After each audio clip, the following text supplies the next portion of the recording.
In this week's video, I'll be telling a true story while making an impression of one of my favorite YouTubers, Dr. Bernard.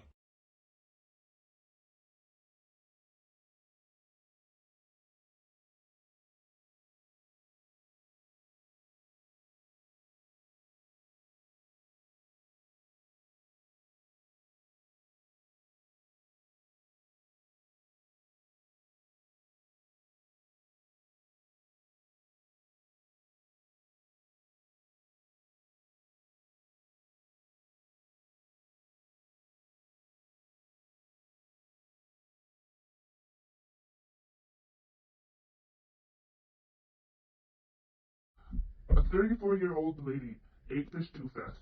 This is what happened to her in the hospitals in Taipei, Taiwan.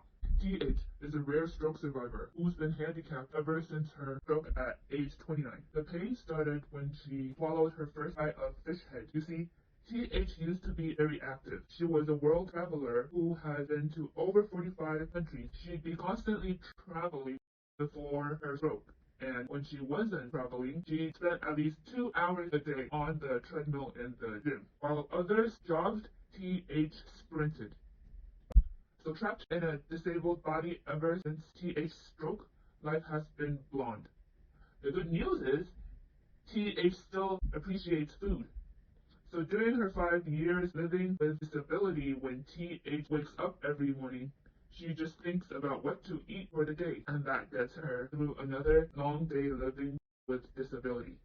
A few days ago, TH's mom cooked a large fish for lunch. Fish head is one of TH's favorite foods, so she gulped down a big bite. She realized right away that the fish bone was stuck in her throat. She was terrified because, based on her experience dining at France's famed restaurant on her Euro trip, when she also accidentally swallowed a piece of fish bone, the staff at the 3-star Michelin restaurant kept on feeding her all kinds of foods and liquids. None of them worked. So she knew that throwing bread, rice, vinegar, olive oil, or none of the methods that your parents teach you work if the bone is stuck in the wrong place. Moreover, based on the pain she was experiencing, she knew it was too deep already. You see, TH usually deals well with pain. When she fractured her humerus snowboarding back in Canada, she waited 6 hours at the clinic while chatting with her friend without dropping a tear. When she shattered her TMJ, the joint that connects your lower jaw to your skull, into pieces in a motorcycle accident, with her blood splashing the whole scene, she remained fully calm and conscious and even walked herself onto the ambulance. TH's mom saw TH in pain, which was unseen before, called for 119, which is 911 for Taiwan, and TH is brought to the emergency room, where we are now.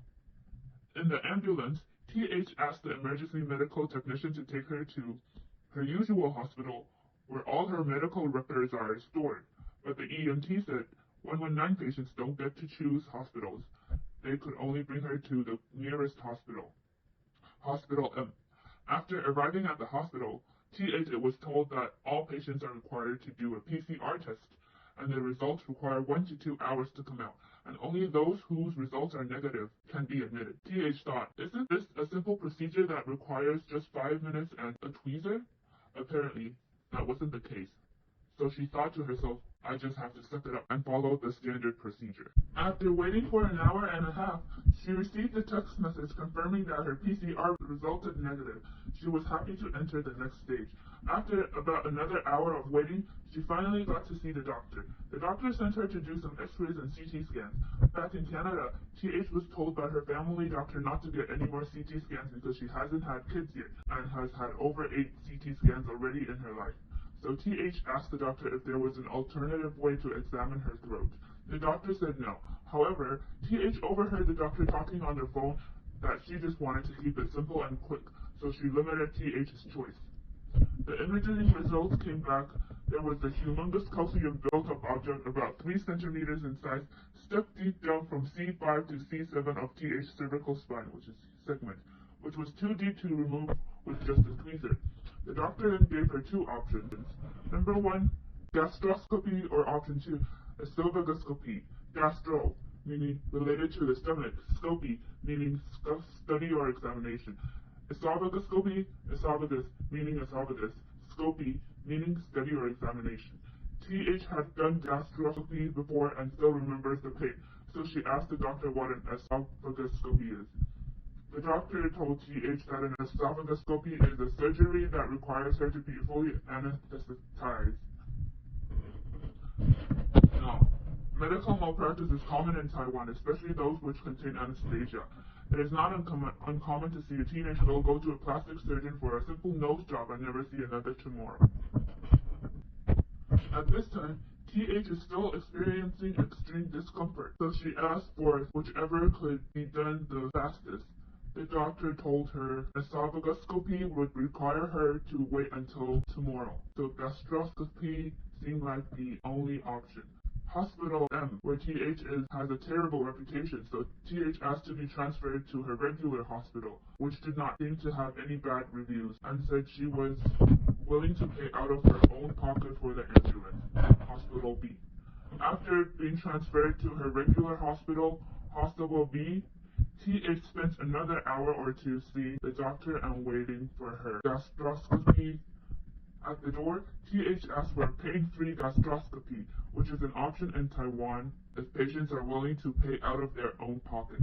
However, the doctor told her there were no anesthetists on duty, so her only option was the regular one. It was 7 p.m. when she was admitted to the gastroscopy room. The last time TH went to the washroom was before leaving home at 1 p.m. TH wasn't sure how long the procedure would take, so she asked the doctor to let her go to the washroom before they started. Just when the doctor was about to let TH off the bed, a nurse came by and saw TH's ankle brace with a grimace on her face. She told the doctors that she didn't want to let TH off the bed because it seemed like a hassle. The doctors obeyed. There were two so-called doctors performing on TH. Both turned out to be inexperienced.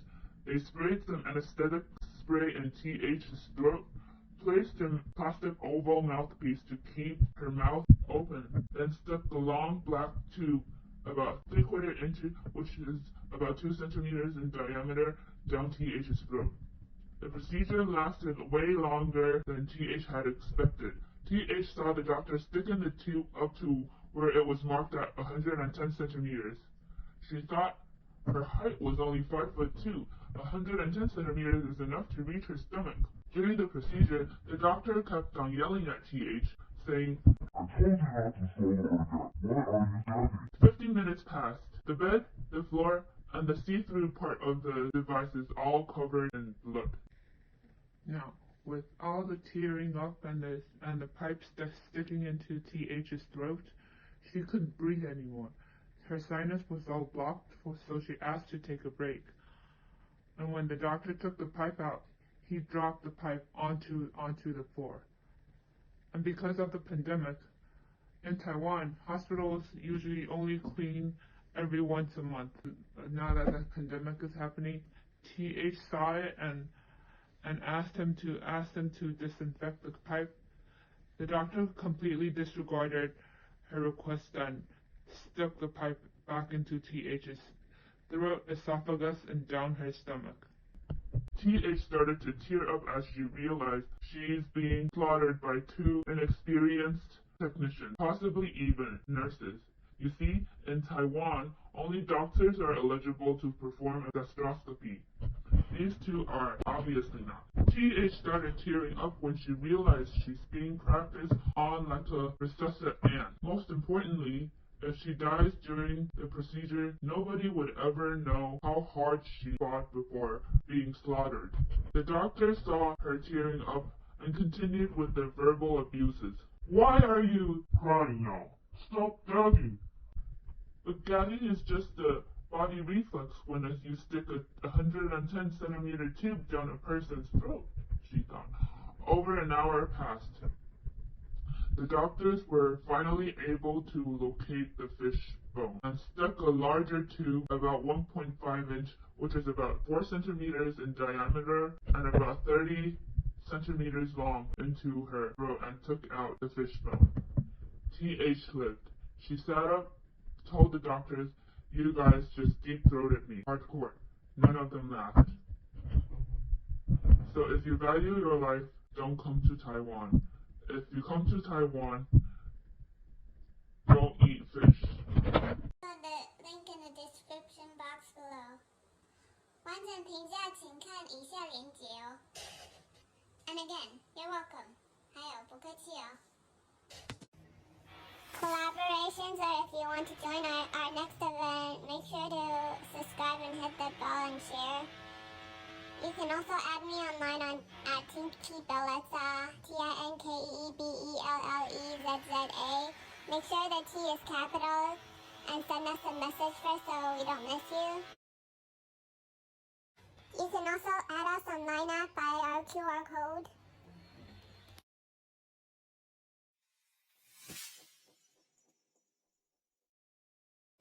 Make sure to follow and like us on Facebook as well at fashionecsta. That's www.facebook.com/fashionecsta.